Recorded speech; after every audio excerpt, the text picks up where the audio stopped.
Welcome to the Inspiration Lounge, where you'll hear conversations with inspiring people.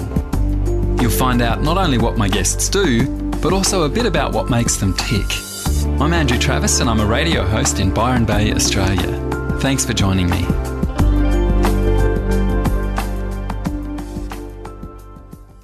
We just heard a voice there in the background as that tune was coming out, and that's the voice of Lara Eardley telling us about being from a chicken farm in Humpty Doo, Northern Territory. And a crocodile farm, that's right. Do you think that the fact that you empower women to have greater control of their vagina, do you think it has anything to do with being on a crocodile farm?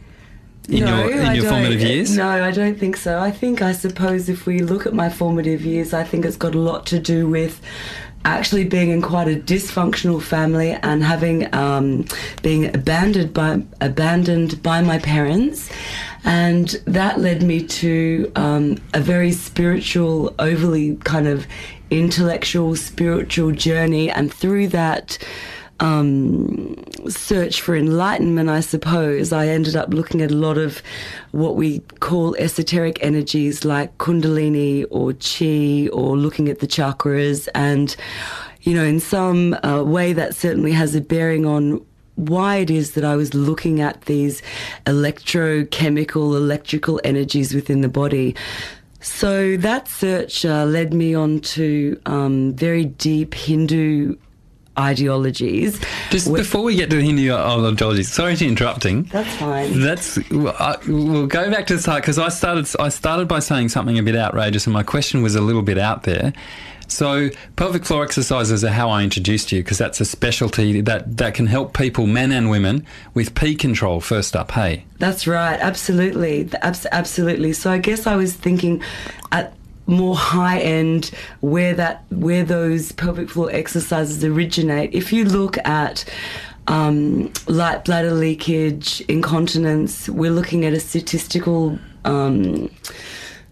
fact that 1 in 8 men are suffering from incontinence and 1 in 3 women are suffering from incontinence. But from my experience... Can I get more specific here about incontinence? Because when I think about incontinence, I think about faeces, but what I've seen an ad on TV about light bladder leakage. Light bladder leakage is a little bit annoying for me, because I find that that's a romantic term that's used by the incontinence industry today to sell pads. Yeah, and so the community seems to be accepting that light bladder leakage. I prefer to call it incontinence, particularly urinary incontinence.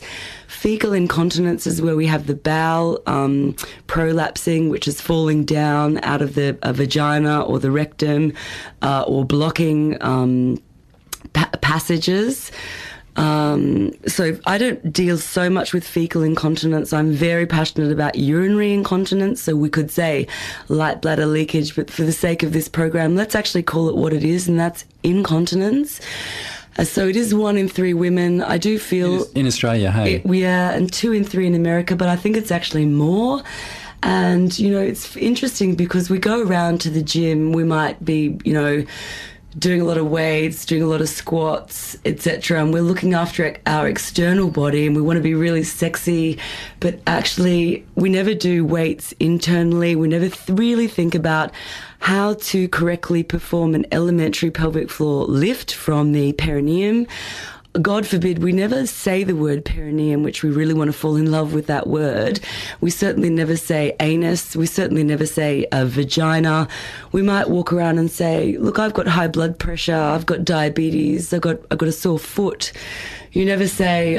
And we might, perhaps, if we're really bold, say, I've got light bladder leakage, LBL, which is on the TV ads. Maybe pads. We might laugh with our girlfriends that we've got LBL and we think, that's everybody, that's a natural part of aging. But the pelvic floor muscles are the largest muscle mass in the skeletal system, and they can be strengthened. No way. Yeah, is that really it? And everyone thinks it's their glutes. And I'd like to talk about, this idea of people going to the gyms, because I've been teaching doctors, I've been teaching physiotherapists, and would you believe it that the statistics are higher for women suffering incontinence, for Olympic athletes and aerobics instructors. They actually suffer from incontinence more than the average population. And the reason for that is because we think that when we move our glutes, or we think that when we move our abdominals, that this is a pelvic floor exercise. But you actually need to move. A pelvic floor exercise is an internal exercise. If you come to me and I start teaching you pelvic floor exercises, if I see your external body moving, which is normally the case in 98% of the people that come to see me, then you're doing it wrong. When you do it right, I can't see your body moving, and then, you're on a winner then.